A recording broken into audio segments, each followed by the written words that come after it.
Hola, buenos días. Soy Miguel Anso Bastos Boubeta. Soy profesor titular de Ciencia Política de Administración en la Universidad de Santiago de Compostela. Voy a ser su profesor en el módulo de transformaciones en el Estado y la Administración, aspectos éticos y económicos. Como tan largo título indica, en este módulo queremos afrontar dos grandes temas, dos grandes áreas de investigación, o dos grandes áreas de discusión. La primera es el ámbito de la ética pública, la segunda es el ámbito de la crisis económica, cómo esta nos afecta, cuáles son sus consecuencias y en qué medida nosotros podemos contribuir a paliarla. El primer gran tema que vamos a discutir aquí es el tema de la ética. La ética en el ámbito de la política, en el ámbito de la administración pública. Como todos sabemos, hay personas que no se comportan con decencia, tanto en su vida privada como en su vida profesional. Algunas de estas personas son políticos. Todos sabemos, los que nos dedicamos a estudiar la política o los que trabajan en la política, todos sabemos que existen comportamientos deshonestos.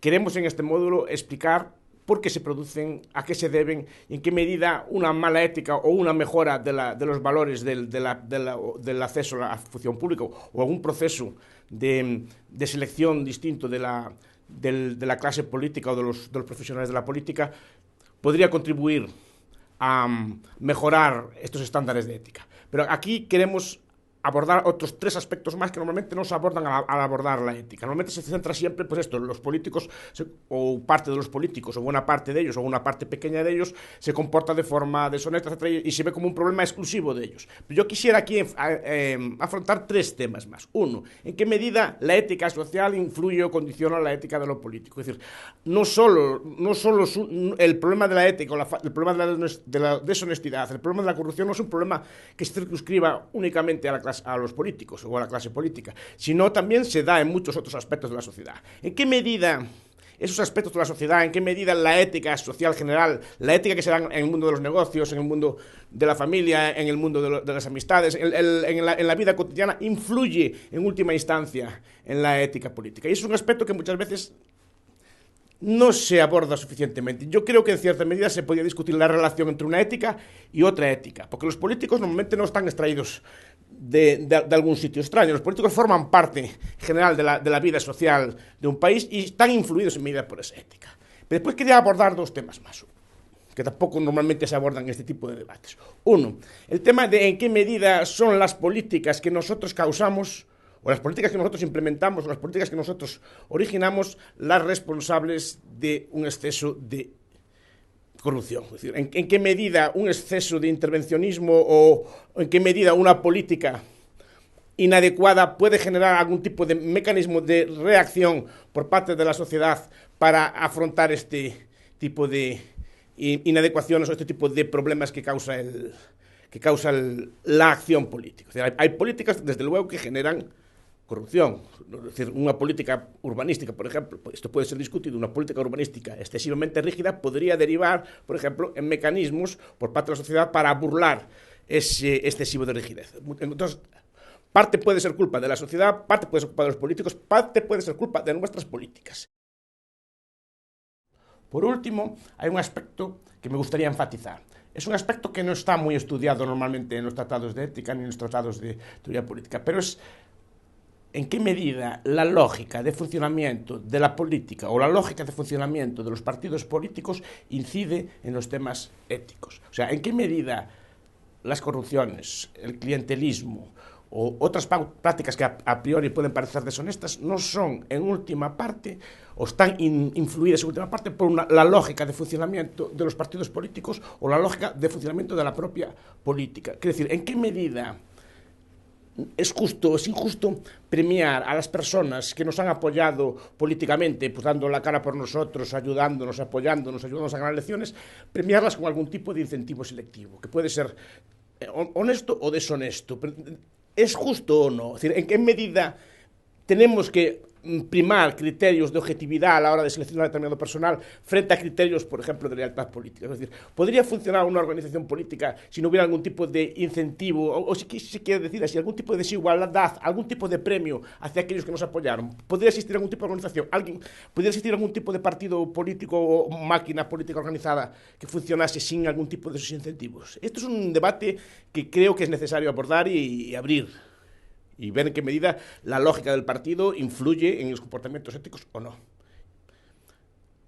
El segundo gran módulo, la segunda gran parte de este módulo de ética y economía es aquel que se refiere al tratamiento o la gestión de la crisis económica.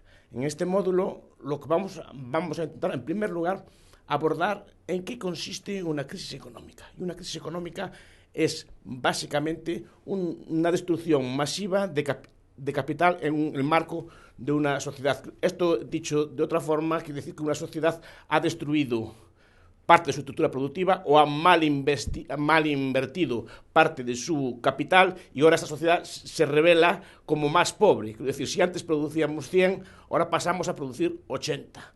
En este módulo trataremos de abordar cómo afrontar esa caída en la producción de un país y su repercusión en las administraciones públicas. Esto es, si un país es más pobre, obviamente su administración pública será más pobre. Si un país produce 100 y la administración antes llevaba 40, si un país produce 50, la administración normalmente, manteniendo su proporción, tenderá a llevar 20.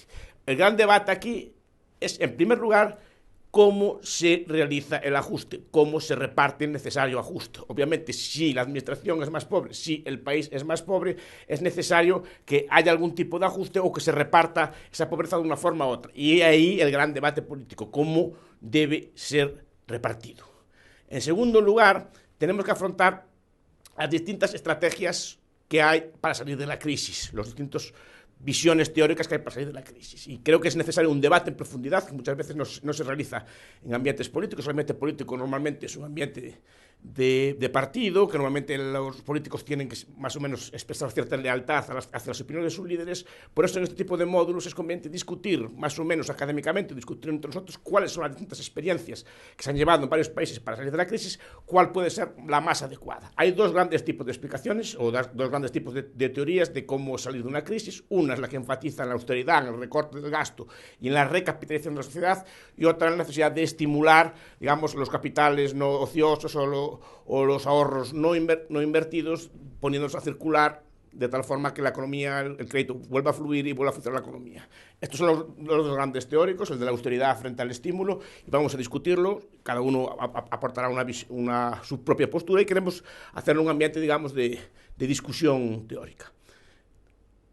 Por último, quisiéramos discutir qué podemos hacer nosotros para afrontar la crisis. Es decir, nosotros, buena parte de nuestras medidas como políticos nos vienen inducidas desde administraciones superiores o desde gobiernos superiores, sea de la Unión Europea, sea del gobierno central, sea de un gobierno autonómico, etcétera. Pero ¿qué puede hacer nuestra administración en cada caso concreto para salir de la crisis? Es algo que tenemos que discutir y ver qué aportación, por ejemplo, puede hacer la administración local, qué aportación puede hacer la administración autonómica, qué aportaciones se pueden hacer desde el Estado y si alguno de ustedes colabora en administraciones europeas, qué se puede hacer desde ahí para salir de la crisis. Entonces, aquí nosotros intentaremos tratar los distintos temas que se pueden abordar, por ejemplo, desde la gestión del recorte, o sea, cómo ahorrar dinero en el gasto público, o desde el tema de las privatizaciones.